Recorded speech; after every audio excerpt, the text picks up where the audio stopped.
Iyo kai kuang kembatingan tatu ranying jahatala ngambu hadurut mambai nenya jaing kepenyang sangka lemu palus mapas jenan tilang ngecu jaing keberasang di penyakit jeduma waya jitu jeduma tuma anderu.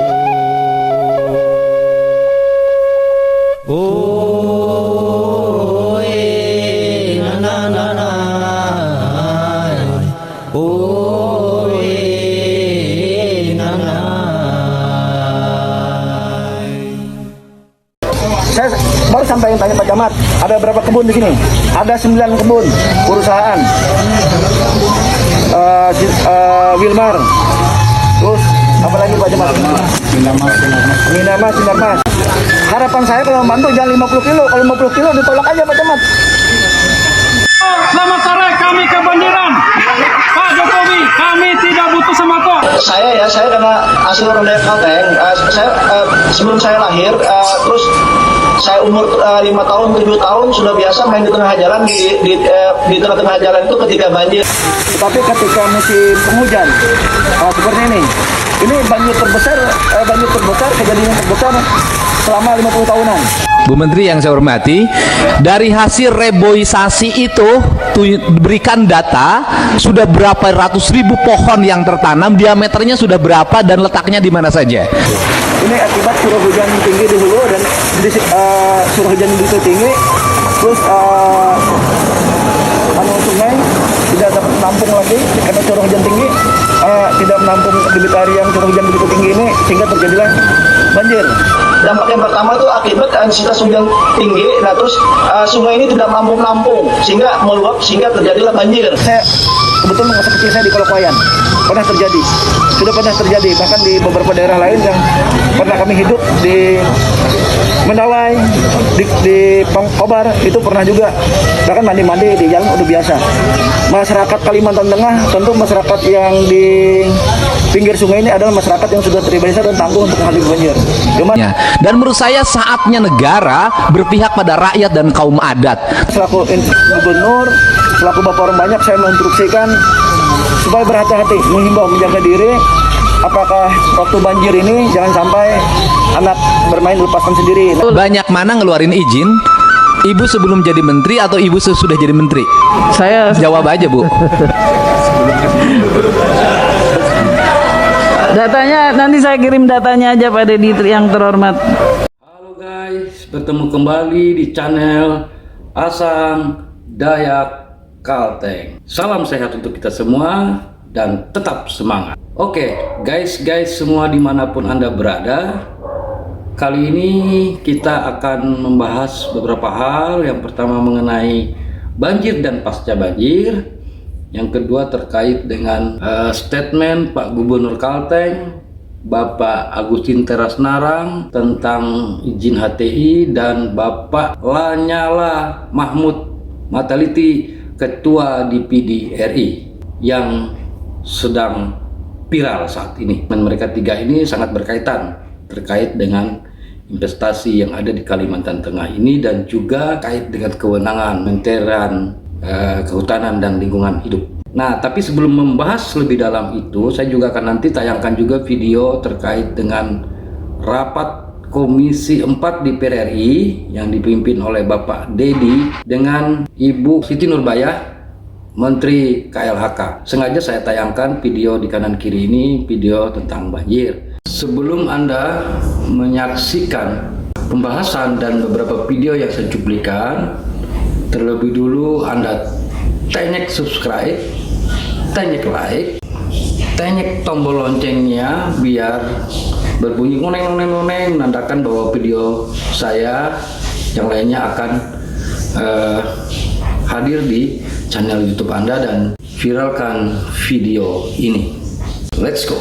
Nah, saya tidak membela gubernur, tetapi saya menyampaikan bahwa apa yang disampaikan Pak Gubernur itu terkait dengan terjadinya banjir oleh faktor alam itu sangat betul. Yang disampaikan oleh Pak Gubernur itu yang sempat juga dia diwawancara oleh salah satu media elektronik. Pak, untuk faktor lain selain curah hujan tentunya ada karena banjir ini terus terjadi setiap tahunnya. Apakah ada Pak faktor lain penyebab banjir ini? Saya karena asli orang daerah Kalteng, sebelum saya lahir, terus saya umur 5 tahun, 7 tahun sudah biasa main di tengah jalan di tengah-tengah jalan itu ketika banjir. Bahkan belum adanya HPH, belum adanya HTI, belum adanya pertambangan, belum adanya perkebunan. Dampak dari izin-izin tersebut, dampaknya itu dampak yang kedua kecil sekali. Tapi dampak yang pertama itu akibat intensitas hujan tinggi. Nah terus sungai ini tidak mampu menampung sehingga meluap sehingga terjadilah banjir. Kalau saya lihat dari tahun ke tahun ini saya dapat juga bukan dari saya selalu tapi saya dapatkan berdasarkan pengalaman saya lihat dari tahun ke tahun dan dari orang-orang tua saya. Artinya apa tidak? Dia menyatakan bahwa kejadian banjir besar itu diakibatkan oleh alam dan dia sendiri sebagai orang Dayak mengatakan mengalami hal yang sama. Dulu juga saya waktu kecil juga, karena saya dengan Pak Gubernur itu hampir sama usianya, beda setahun. Dia kelahiran 73, saya kelahiran 72. Nah, orang Dayak itu mengalami musibah banjir begitu bukan baru sekali dua kali atau yang sekarang ini besar, tapi sudah lama, hampir beberapa tahun, termasuk sebelum di era kami juga di tahun 60-an itu pernah di Kalimantan Tengah ini mengalami banjir besar di Kabupaten Katingan. Ada banjir besar dan itu menenggelamkan rumah penduduk. Nah, tetapi pada saat itu kita harus memahami juga pada saat itu masyarakatnya memang penduduknya sedikit dan mereka mampu mengatasi masalah tersebut dengan kearifan lokal mereka. Mungkin menurut pemikiran saya mereka bisa aja membangun rumah sementara di atas pohon dan mungkin juga mereka mencari dataran yang tinggi untuk mengungsi sementara. Setelah air surut mereka kembali ke kampung. Nah, hal begitu sudah pernah dialami oleh masyarakat Kalimantan Tengah, khususnya masyarakat Dayak. Nah, selain faktor alam tadi, saya juga tidak menyanggah atau tidak menyalahkan apa yang disampaikan Pak Gubernur, tetapi memberikan sedikit keterangan terkait selain faktor alam yang cukup besar pengaruhnya terhadap banjir, juga ada faktor-faktor lain. Ini berkaitan dengan kondisi lingkungan kita yang sekarang sudah menjadi perhatian semua elemen, pemerintah pusat, pemerintah daerah, sampai ke masyarakatnya juga. Nah, ini yang juga akan diwariskan kepada anak cucu kita nanti pada saat mereka pun mengalami hal yang sama seperti yang kita alami saat ini. Namun itu kita doakan supaya anak cucu kita tidak mengalami seperti hal yang kita alami. Karena tugas kita sekarang meninggalkan hal-hal yang baik, memperkuat atau membuat fondasi yang baik kepada mereka supaya mereka tidak mengalami seperti yang kita alami. Dan saya yakin cita-cita gubernur dengan visi misinya menuju Kalteng semakin berkah akan meninggalkan pekerjaannya dengan baik dan pekerjaannya itu akan diwariskan kepada anak cucu kita kelak. Nah, kembali kepada banjir. Faktor alam salah satu faktor yang sangat besar pengaruhnya. Curah hujan yang tinggi, terus juga kondisi sungai dan beberapa kanal di Kalimantan Tengah juga tidak stabil kedalamannya. Contoh, ketika air itu datang dari hulu sana, kita ketahui bahwa dia tidak punya sungai yang besar, tapi anak-anak sungai yang kecil. Sehingga ketika datang hujan lebat, debit air itu begitu besarnya tidak bisa menampung di anak-anak sungai, dia akan menyebar kemana-mana sampai akhirnya masuk ke sungai besar. Dan sungai besar ini pun kedalamannya tidak rata, dari hulu ke tengah sampai ke hilir juga tidak rata. Struktur kedalaman sungai kita tidak stabil. Itu yang menyebabkan faktor besarnya air itu meluap dan dia naik ke daratan. Dan kebetulan juga rumah-rumah penduduk itu datarannya dataran rendah, tidak dataran tinggi, sehingga dengan begitu mudahnya air itu menyebar, masuklah dia ke perumahan penduduk atau wilayah penduduk dan terjadilah banjir besar tersebut. Ini yang terjadi dalam konteks faktor alam dan kajian ilmiahnya ada itu. Nah, tetapi pengaruh yang juga bisa mendukung terjadi banjir adalah kondisi hutan kita sekarang yang sudah hampir gundul atau hampir musnah. Saya juga telah melihat video yang mungkin sudah viral entah berapa saat atau berapa bulan yang lalu, yaitu rapat yang dilaksanakan oleh DPR RI, yaitu Komisi 4 yang dipimpin langsung oleh Pak Dedi. Yang menjadi tamu atau undangan beliau adalah itu Ibu Siti Nurbaya, Menteri Kehutanan dan Lingkungan Hidup. Rapat tersebut Pak Dedi selaku salah satu anggota Komisi 4 DPR RI tegas jelas mengatakan terkait izin-izin yang diterbitkan oleh Kementerian Kehutanan dan Lingkungan Hidup. Nah, yang lucunya dan yang saya juga sempat juga terbingung-bingung, Ibu Menteri tidak bisa langsung menjawab pada saat itu. Jangan biarkan negeri ini terus dalam setiap tahun ditimpa bencana. Hari ini di wilayah utara Jawa Barat hampir lebih dari 10.000 hektar sawah siapan tenggelam.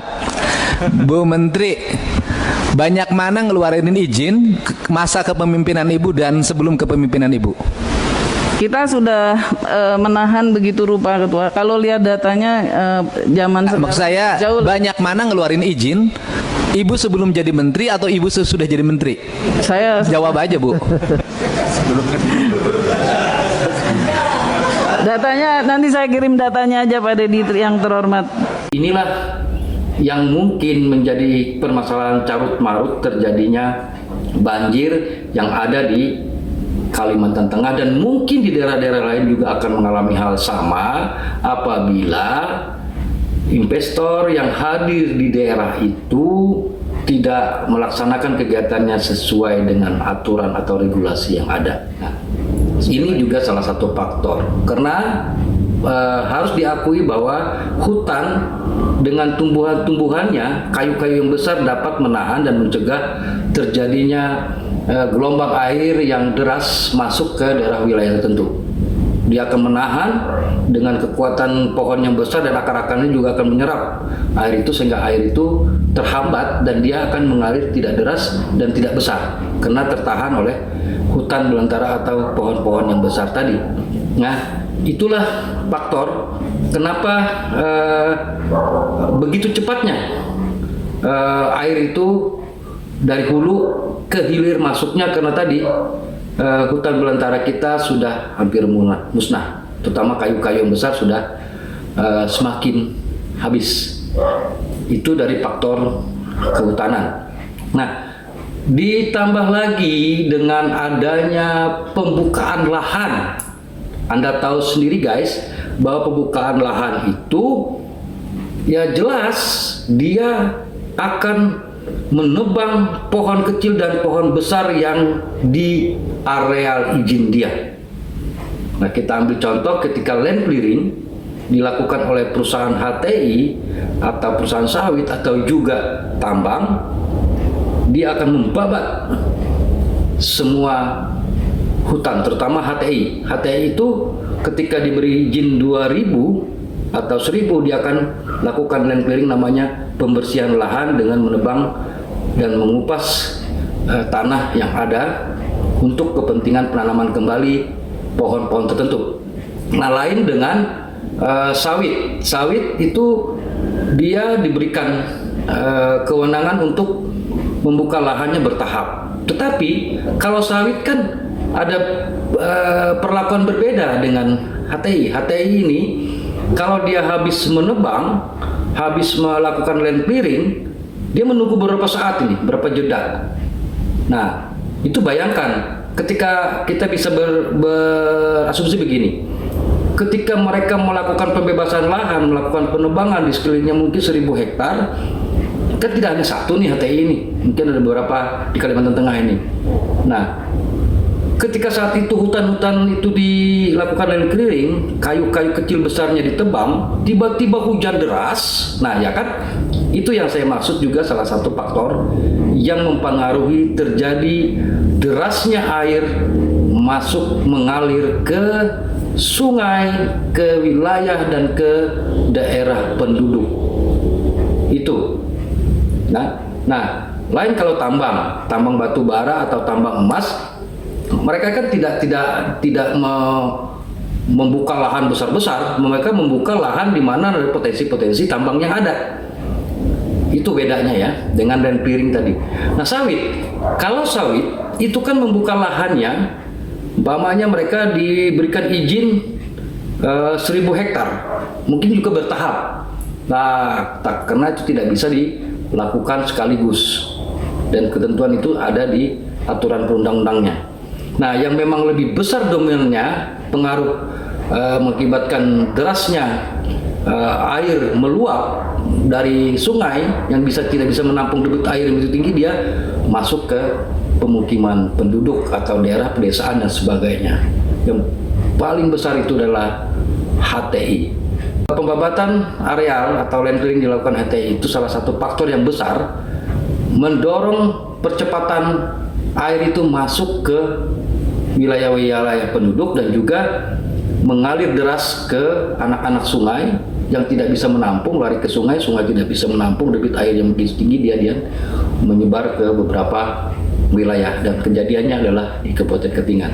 Nah, tahun 2013 tidak sebesar ini, banjirnya pernah terjadi, dan beberapa tahun kemarin tidak sebesar ini, paling besar. Berarti dekade-dekade dulu itu dengan yang sekarang, pengaruh faktor yang tadi masuk dalam logika kita. Itu yang saya maksud tadi. Nah, wajar kalau Gubernur Haji Sugianto Sabran sebagai kepala daerah Kalimantan Tengah ini geram atau kesal, siapapun gubernurnya, dengan kejadian ini. Setelah dia melihat, dapatkan informasi dan dia membaca langsung atau mengkaji langsung bahwa ada beberapa HTI yang pada saat hujan deras ini mereka melakukan land clearing, dan salah satu faktor penunjang terjadinya banjir besar itu adalah pada saat mereka melakukan pembebasan lahan atau land clearing tadi. Ini yang disebut dengan pengaruh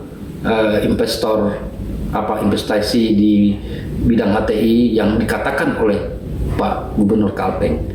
Itulah yang saya sebutkan tadi, bahwa dampak dari land clearing itu yang kita bahas, dan hal tersebut saya katakan tadi, banjir ini memang tetap kita akan rasakan dan kita tetap alami, tetapi paling tidak dia tidak akan menjadi banjir besar seperti yang terjadi tahun 2021 ini kalau pihak-pihak investor yang berinvestasi di Kalimantan Tengah ini bisa melihat keadaan atau cuaca pada saat mereka melakukan aktivitasnya.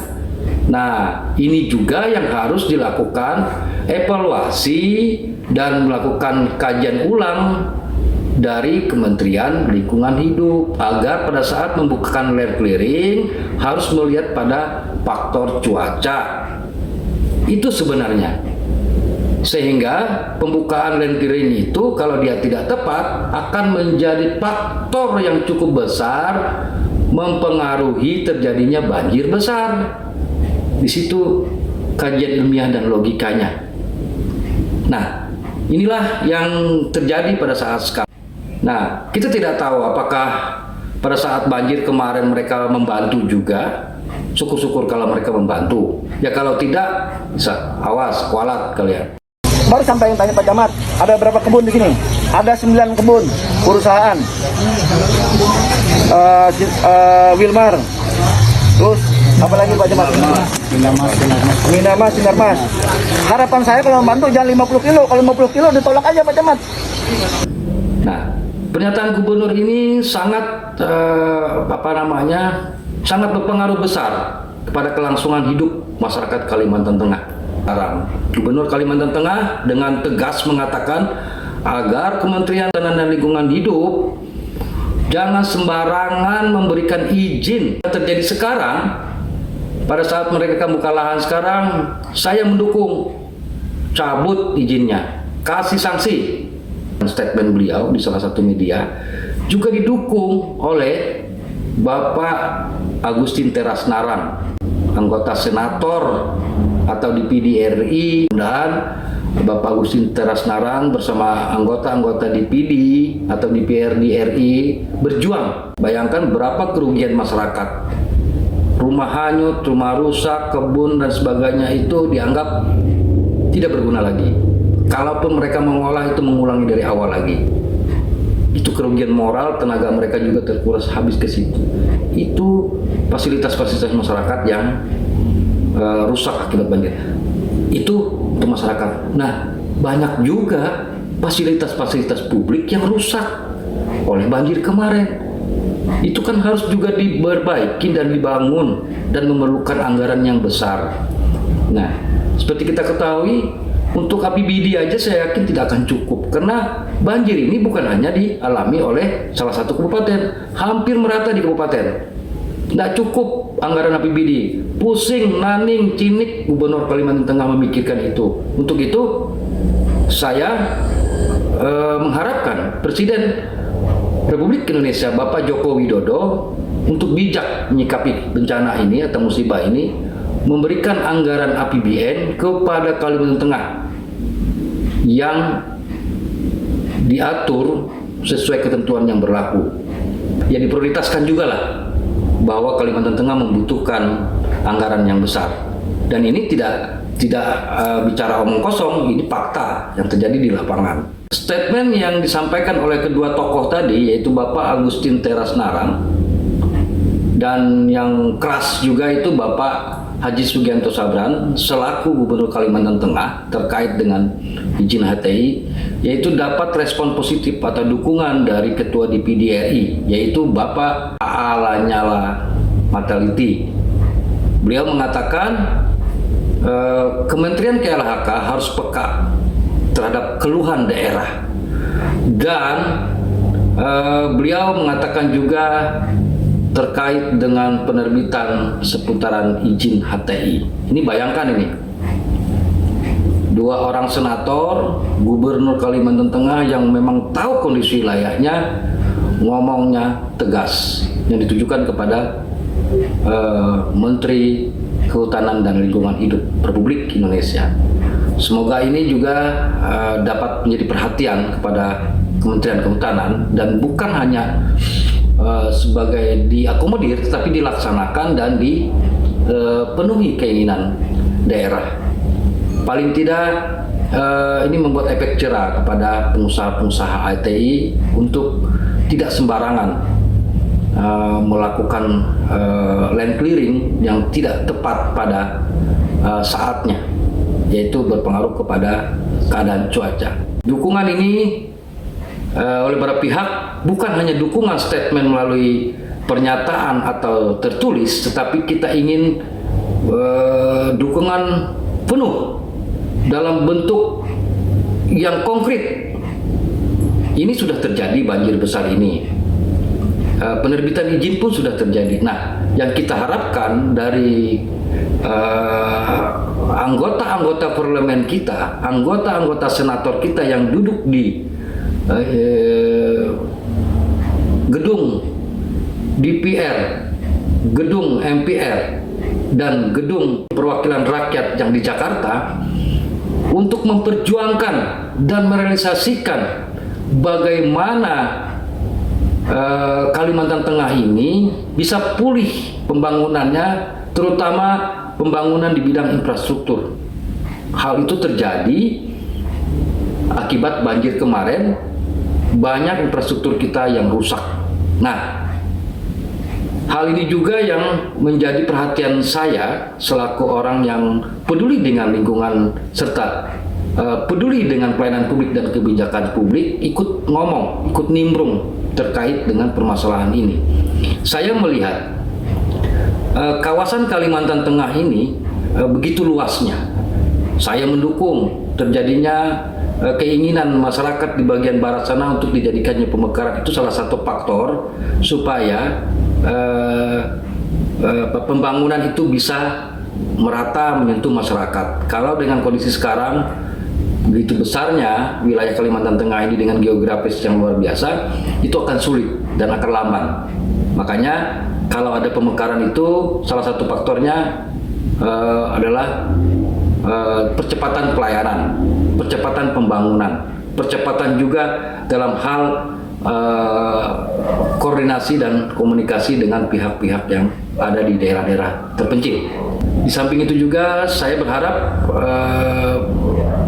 Presiden Republik Indonesia Joko Widodo mengevaluasi kembali terkait dengan moratorium pemekaran kemarin, kalau bisa itu dicabut terkhusus untuk wilayah-wilayah besar di Kalimantan Tengah ini bisa disetujui atau dikabulkan permintaan untuk dijadikan pemekaran. Bapak lihat sendiri kondisi di lapangan, banjir begitu besar hampir seluruh Kalimantan Tengah. Kalau masih kondisinya begini, tidak dilakukan pemekaran, maka akan terjadi hal yang serupa. Proses pembangunan itu tidak memakan waktu cepat, dia makan waktu lama. Dan kita juga harus sadar bahwa anggaran negara dan anggaran daerah juga tidak akan mampu untuk menangani dalam waktu periode 1, 2 tahun atau 5 tahun. Ini adalah pembangunan berkelanjutan. Tapi kalau adanya pemekaran, itu bisa mempercepat, paling tidak di sektor-sektor yang strategis dan vital. Nah, yang berikutnya, saya menyarankan juga pihak terkait dengan musibah banjir kemarin harus mengkaji ulang terkait dengan tata kelola air, baik itu air di lingkungan masyarakat, pedesaan, dan juga tata kelola air yang ada di sungai, sepanjang sungai. Kalau saya lihat, mengamati saya dari sisi ilmu lingkungan, bahwa perlu adanya pembuatan atau dilakukan normalisasi sungai tersebut, ya merevitalisasi sungai tersebut, melakukan normalisasi dan melakukan reklamasi terkait dengan sungai-sungai yang ada di wilayah Kalimantan Tengah. Karena setiap tahun pinggiran sungai atau bibir tanah yang ada di sungai itu mengalami pergerusan, karena air di daerah Kalimantan Tengah ini bukan deras di permukaan, tetapi deras di dalam, sehingga dia menguras atau mengupas tanah-tanah yang di pinggir sungai itu. Contoh di kampung halaman kami di daerah Bendahara dan Telangkah itu, masyarakat sudah agak lari ke jauh dari pinggir sungai, tapi itu terus setiap tahun terus tergerus oleh air. Apalagi di banjir ini dia akan banyak sekali menyedot tanah-tanah yang di pinggir sungai tadi, sehingga pemukiman penduduk itu juga berdampak mengalami kerusakan akibat banjir tersebut. Akibat juga tidak dilakukannya revitalisasi, tidak dilakukannya normalisasi sungai, dan tidak dilakukannya reklamasi. Saya yakin dengan percaya kepemimpinan Bapak Joko Widodo, Presiden Republik Indonesia ini memperhatikan masyarakatnya, terutama masyarakat Kalimantan Tengah yang sekarang juga sedang giat-giatnya membangun, dan juga di era COVID-19 ini juga tetap semangat melaksanakan aktivitasnya, tetapi karena wabah banjir ini juga semua aktivitas itu terhambat. Untuk itu sekali lagi para pihak, terutama kepada Bapak Agustin Teras Narang, Bapak Lanyala, dan anggota-anggota DPR RI, DPD, tidak melihat komisinya ya, tetapi keterwakilannya, berjuang dan wujudkan cita-cita kita untuk membangun Kalimantan Tengah ini menjadi masyarakat yang madani, dan juga pembangunan di Kalimantan Tengah ini betul-betul bisa maju, dan hal-hal yang berkaitan dengan kejadian-kejadian alam itu bisa kita perkecil. Kalau kita melawan kehendak alam ya tidak mungkin. Paling tidak kita memperkecil masalah yang ada. Paling tidak kita bisa memperkecil jumlah kos negara yang ada kalau sudah dilakukan perbaikan dan pembangunan hal-hal yang berkaitan dengan revitalisasi, normalisasi sungai, dan juga reklamasi sungai. Saya yakin itu ada. Contoh kok banyak di negara-negara lain juga melakukan hal sama. Jepang itu tsunami hancur, tapi mereka lakukan revitalisasi, melakukan normalisasi, dan juga melakukan reklamasi. Memang ketika tsunami datang tetap ada dampaknya, tapi tidak besar. Nah, itu yang harus kita lakukan. Pencegahan itu lebih penting daripada kita mengobati, karena pencegahan itu bisa mengantisipasi dan mengurangi terjadinya kerusakan-kerusakan besar dan pengeluaran kos negara yang besar. Nah, sekali lagi saya selaku masyarakat Kalimantan Tengah berharap Presiden Republik Indonesia beserta jajarannya, DPR RI, DPD, dan juga pihak-pihak lain untuk memperhatikan Kalimantan Tengah ini, terutama mengenai pembangunan infrastruktur, fasilitas masyarakat dan fasilitas publik. Itu menjadi faktor utama untuk pembangunan berikutnya. Di pasca banjir ini, itu yang lebih utama dilakukan. Di samping itu juga kami selaku masyarakat Kalimantan Tengah juga akan membantu melakukan paling tidak mengembalikan beban psikologis keluarga-keluarga kami, masyarakat kami yang ada di daerah akibat banjir kemarin. Semoga banjir di Kalimantan Tengah ini segera berlalu dan tidak terulang kembali. Namun tetap waspada bahwa hujan di Kalimantan Tengah ini tidak menentu, dan ini pun bisa akan terjadi banjir susulan. Tetapi sekali lagi saya himbau pada masyarakat Kalimantan Tengah untuk berjaga-jaga, berhati-hati, berendeng, dan Bapak Gubernur Kalimantan Tengah beserta jajarannya selalu diberikan kekuatan, kesehatan, dan saya yakin dan percaya apa yang dilakukan oleh Bapak Gubernur Kalimantan Tengah mendapat apresiasi dari seluruh masyarakat Kalimantan Tengah, dan juga amal ibadah Bapak akan dicatat oleh Tuhan sebagai bukti bahwa Bapak peduli dengan masyarakat Kalimantan Tengah. Demikian yang disampaikan. Salam sehat, salam Karigas, Tabe.